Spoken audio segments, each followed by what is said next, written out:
आप देख रहे हैं 4 PM न्यूज और मैं हूं आपके साथ सिमरन। शुरुआत करते हैं इस वक्त की बड़ी खबरों के साथ। यूपी के बांदा में कानून व्यवस्था पे एक बार फिर से सवाल खड़े हो गए हैं। 48 घंटे के भीतर दूसरी गोलीबारी की घटना में बबेरू क्षेत्र में एक शराफा व्यापारी की हत्या कर दी गई। हालांकि पुलिस ने त्वरित कार्रवाई करते हुए मुठभेड़ में आरोपी को गिरफ्तार किया है, लेकिन लगातार हो रही वारदातों से इलाके में दहशत का माहौल है। घटना बबेरू कस्बे की है, जहां रात करीब 10 बजे दुकान बंद करके घर जा रहे शराफा व्यापारी तेज प्रकाश सोनी को हमलावरों ने सीने में गोली मार दी। आनंद फानन में पुलिस उन्हें अस्पताल लेके पहुंची, जहां डॉक्टरों ने मृत घोषित कर दिया। घटना के बाद गुस्साए व्यापारियों और स्थानीय लोगों ने सड़क पे जाम लगा दिया, जिससे करीब 1 घंटे तक यातायात प्रभावित रहा। हालात को संभालने के लिए एसपी पलाश बंसल खुद मौके पे पहुंचे और लोगों को शांत कराया। पुलिस ने तुरंत टीमें गठित करके कार्रवाई शुरू की है और देर रात मुठभेड़ में आरोपी असलम को घायल करके गिरफ्तार किया गया। शुरुआती जांच में सामने आया है कि आरोपी मृतक का पड़ोसी था और दोनों के बीच पुराना व्यापारिक विवाद चल रहा था। कानपुर से बड़ी खबर है, जहां बजरिया थाना क्षेत्र के ईदगाह चौराहे के पास एक कार गैराज में भीषण आग लग गई। देखते ही देखते आग ने विकराल रूप ले लिया और पूरे इलाके में अफरा तफरी मच गई। बताया जा रहा है कि शॉर्ट सर्किट के चलते गैराज में आग लगी, जिसके बाद आग ने तेजी से पूरे परिसर को अपनी चपेट में ले लिया। गैराज से उठती लपटें और धुआं दूर तक दिखाई दिया। सूचना मिलते ही मौके पे कई फायर ब्रिगेड की गाड़ियां पहुंची और आग पे काबू पाने का प्रयास शुरू किया गया। फिलहाल किसी जनहानि की सूचना नहीं है, लेकिन आग से भारी नुकसान की आशंका है। मिर्जापुर के लांजगंज में टीबी मुक्त भारत अभियान को लेकर एक सराहनीय पहल की गई है। सामुदायिक स्वास्थ्य केंद्र में 35 टीबी मरीजों को पोषण पोटली वितरित की गई और लोगों को जागरूक किया गया कि टीबी अब लाइलाज नहीं बल्कि पूरी तरह ठीक होने वाली बीमारी है। लालगंज सामुदायिक स्वास्थ्य केंद्र में आयोजित कार्यक्रम में अधीक्षक डॉक्टर संजय सिंह ने मरीजों को पोषण पोटली भेज की। उन्होंने कहा कि टीबी का इलाज संभव है, बस मरीजों को नियमित दवा लेनी होगी और नशे से दूर रहना होगा। डॉक्टरों ने बताया है कि सरकार द्वारा टीबी की जांच और इलाज की सुविधा निःशुल्क दी जा रही है। वहीं रेड क्रॉस सोसाइटी द्वारा मरीजों को पोषण पोटली देकर सराहनीय कार्य किया गया है। कार्यक्रम में मौजूद डॉक्टरों और स्वास्थ्य कर्मियों ने लोगों से अपील की है कि वो टीबी के प्रति जागरूकता फैलाएं और मरीजों को नियमित दवा लेने के लिए प्रेरित करें, ताकि लालगंज को टीबी मुक्त बनाया जा सके।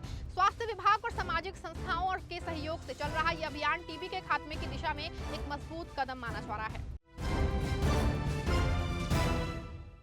गाजीपुर की घटना और पूर्व मंत्री पे हमले के विरोध में बांदा में जबरदस्त आक्रोश देखने को मिला। शनिवार को विश्वकर्मा समाज के लोगों ने कलेक्ट्रेट परिसर पहुंच के प्रदर्शन किया और प्रशासन के खिलाफ जम के नारेबाजी की। अखिल भारतीय विश्वकर्मा शिल्पकार महासभा के बैनर तले बड़ी संख्या में लोग कलेक्ट्रेट पहुंचे और ज्ञापन सौंपते हुए कार्रवाई की मांग की है। प्रदर्शनकारियों ने गाजीपुर में नाबालिग के साथ दरिंदगी और हत्या के मामले में कड़ी सजा की मांग उठाई है। साथ ही पूर्व मंत्री राम आसरे विश्वकर्मा पे हुए हमले को लेकर के भी नाराजगी जताई है। प्रदर्शनकारियों का आरोप है कि पुलिस की मौजूदगी में हमला हुआ, लेकिन समय पे सख्त कार्रवाई नहीं हुई। प्रदर्शन के दौरान आरोपियों की गिरफ्तारी, पीड़ित परिवार को आर्थिक मदद और सुरक्षा देने के साथ साथ लापरवाह पुलिसकर्मियों पे कार्रवाई की मांग की गई है। प्रदर्शनकारियों ने साफ चेतावनी दी है, अगर जल्द न्याय नहीं मिला तो आंदोलन तेज किया जाएगा। फिलहाल प्रशासन को ज्ञापन सौंप दिया गया है और अब कार्रवाई का इंतजार है।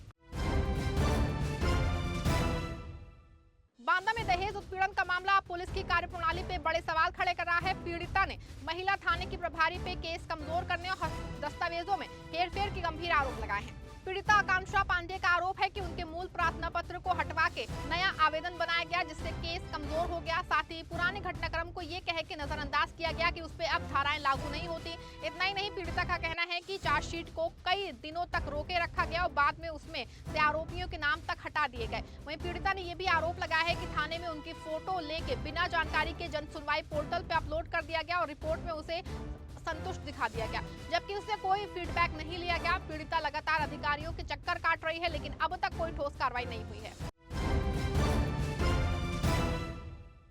मिर्जापुर में अवैध मादक पदार्थों के खिलाफ पुलिस को बड़ी सफलता मिली है। कोतवाली देहात पुलिस ने 24 लाख रुपए कीमत की हेरोइन के साथ 4 तस्करों को गिरफ्तार किया है। पुलिस अधीक्षक के निर्देश पर चलाए जा रहे अभियान के तहत ये कार्रवाई लोहदी कला गांव के पास की है। पुलिस ने मौके से 140 ग्राम अवैध हेरोइन बरामद की है, जिसकी अंतर्राष्ट्रीय कीमत तकरीबन 24 लाख रुपए बताई जा रही है। गिरफ्तार आरोपियों में पप्पू तिवारी, दीपक बिंद, संतोष कुमार गौतम और राजन उपाध्याय शामिल हैं। पुलिस ने तस्करी में इस्तेमाल 2 बाइक भी जब्त की है। फिलहाल पुलिस आरोपियों से पूछताछ करके नेटवर्क की जानकारी जुटा रही है। पुलिस का कहना है कि मादक पदार्थों की तस्करी के खिलाफ अभियान आगे भी जारी रहेगा और इसमें शामिल लोगों पर सख्त कार्रवाई की जाएगी। मिर्जापुर के ड्रमटगंज घाटी में हुए दर्दनाक हादसे के बाद सियासी हलचल तेज हो गई है। समाजवादी पार्टी का प्रतिनिधि मंडल नरैना गांव पहुंचा, जहां एक ही परिवार के 9 लोगों की मौत ने पूरे इलाके को झकझोर के रख दिया है। प्रतिनिधि मंडल ने परिजनों से मुलाकात करके संवेदना जताई और सरकार से बड़ी आर्थिक मदद की मांग की है। दरअसल जिगना थाना क्षेत्र के नरैना हरगढ़ गांव में ड्रमटगंज घाटी में बोलेरो से आग लगने से एक ही परिवार के 9 लोगों की मौत हो गई थी। ये घटना के बाद सपा अध्यक्ष अखिलेश यादव के निर्देश पे पार्टी का प्रतिनिधि मंडल गांव पहुंचा। प्रतिनिधि मंडल ने पीड़ित परिवारों से मुलाकात कर उन्हें ढांढस बंधाया और हर संभव मदद का भरोसा दिया है। नेताओं ने कहा कि ये बेहद दुखद और हृदय विदारक घटना है, जिसकी भरपाई संभव नहीं है। सपा नेताओं ने प्रशासन से मांग की है कि प्रत्येक मृतक के परिजनों को 25-25 लाख रुपए की आर्थिक सहायता दी जाए, ताकि प्रभावित परिवारों को कुछ राहत मिल सके। इस दौरान सपा जिलाध्यक्ष देवी प्रसाद चौधरी सहित कई वरिष्ठ नेता और कार्यकर्ता मौजूद रहे, जिन्होंने घटना पे गहरा शोक व्यक्त किया। लखीमपुर खीरी से एक प्रेरणादायक तस्वीर सामने आई है, जहां यूपी बोर्ड इंटर में जिला टॉपर बने उमा शंकर के घर खुद डीएम पहुंचे। गरीबी में पले हर इस होनहार छात्र की सफलता को प्रशासन ने खास अंदाज में सलाम किया। जिला मुख्यालय से तकरीबन 60 किलोमीटर दूर रामनगर बगहा गांव में रहने वाले उमा शंकर ने इंटरमीडिएट परीक्षा में 93.60% अंक हासिल करके जिला जो है वो टॉप किया है। उनकी इस उपलब्धि पे डीएम अंजनी कुमार सिंह खुद उनके घर पहुंची और कच्ची झोपड़ी के बाहर जब डीएम का काफिला रुका तो पूरा गांव ही जुट गया। डीएम छप्पर की छांव में खटिया में बैठे और उमाशंकर को अपने पास बैठा के बधाई दी। उन्होंने माला पहना के, मिठाई खिला के और उपहार देके छात्र का हौसला बढ़ाया। इसी दौरान उमाशंकर ने अपनी लिखी कविताएं और गजलें भी डीएम को दिखाई, जिसको देख के डीएम ने उनकी प्रतिभा की सराहना की थी। बातचीत में उमाशंकर ने इंजीनियर बनने का सपना बताया है, जिस पर डीएम ने हर संभव मदद का भरोसा दिया है। डीएम ने छात्र के माता पिता से भी मुलाकात करके उनके संघर्ष को सराहा और कहा कि कठिन परिस्थितियों में मिली ये सफलता और भी बड़ी होती है। डीएम के इस मानवीय पहल से गांव में खुशी का माहौल है। उमाशंकर की सफलता पूरे जिले के लिए प्रेरणा बन गई है। कानपुर से बड़ी खबर है, जहां लखनऊ के रामानुज भागवत वेद विद्यापीठ गुरुकुल में 11 साल के बच्चे की मौत के मामले में बड़ा खुलासा हुआ है। पोस्टमार्टम रिपोर्ट में पुष्टि हुई है कि बच्चे की पीट के हत्या की गई थी। पुलिस ने गुरुकुल संचालक और उसकी सहयोगी को गिरफ्तार कर लिया है। पुलिस के मुताबिक गुरुकुल के संचालक सौरभ मिश्रा और उसकी प्रेमिका हर्षिता सोनी को गिरफ्तार किया गया है। दोनों को कोर्ट में पेश करके जेल भेजने की तैयारी है। जांच में सामने आया है कि बच्चे दिव्यांश को कई दिनों तक लगातार डंडे, बेल्ट और थप्पड़ों से पीटा गया। सीसीटीवी फुटेज में भी मारपीट की घटना कैद हुई है। बताया जा रहा है कि गुरुकुल में अन्य बच्चों के साथ भी इसी तरह की क्रूरता होती थी। किसी को बांध के तो किसी को जमीन पे लिटा के पीटा जाता था। इस घटना ने गुरुकुल की व्यवस्था और बच्चों की सुरक्षा पे गंभीर सवाल खड़े कर दिए हैं। पुलिस मामले की जांच में जुटी है और आगे और खुलासे संभव है। मिर्जापुर के ड्रमटगंज घाटी में हुए भीषण हादसे में 12 लोगों की मौत के बाद अब कार्रवाई शुरू हो गई है। आरटीओ की तहसील पे अज्ञात ट्रेलर चालक और मालिक के खिलाफ मुकदमा दर्ज किया गया है। हादसा बटका मोट घुमान के पास हुआ था, जहां गिट्टी लदे ट्रेलर की लापरवाही सामने आई।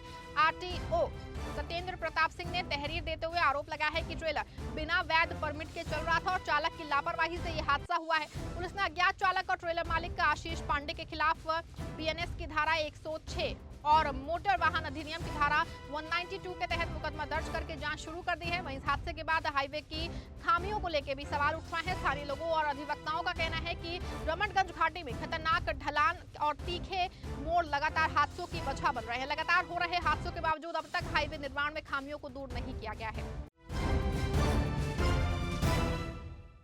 कानपुर में वेस्ट जोन की क्राइम ब्रांच और कल्याणपुर पुलिस ने 48 घंटे के भीतर महिला हत्या और लूटकांड का सनसनीखेज खुलासा कर दिया है। पुलिस ने आरोपी को गिरफ्तार करके लूटे गए लाखों के जेवर भी बरामद किए हैं। बीते दिनों निर्मला नाम की महिला की घर में घुस के हत्या कर दी गई थी और घर से जेवर लूट लिए गए थे। जांच में सामने आया है कि आरोपी छत पे ड्रोन गिरने का बहाना बना के घर में घुसा था। पुलिस ने कार्रवाई करते हुए कानपुर देहात निवासी आर्यन शर्मा उर्फ ईशू को गिरफ्तार कर लिया है। आरोपी के कब्जे से तकरीबन 27 लाख रुपए के जेवर बरामद किए गए हैं। इस खुलासे में जुटी पुलिस टीम को 25,000 रुपए का इनाम भी दिया गया है। फिलहाल खबरें बस इतनी ही। प्रदेश की हर छोटी बड़ी खबर के लिए देखते रहें 4 PM न्यूज नेटवर्क।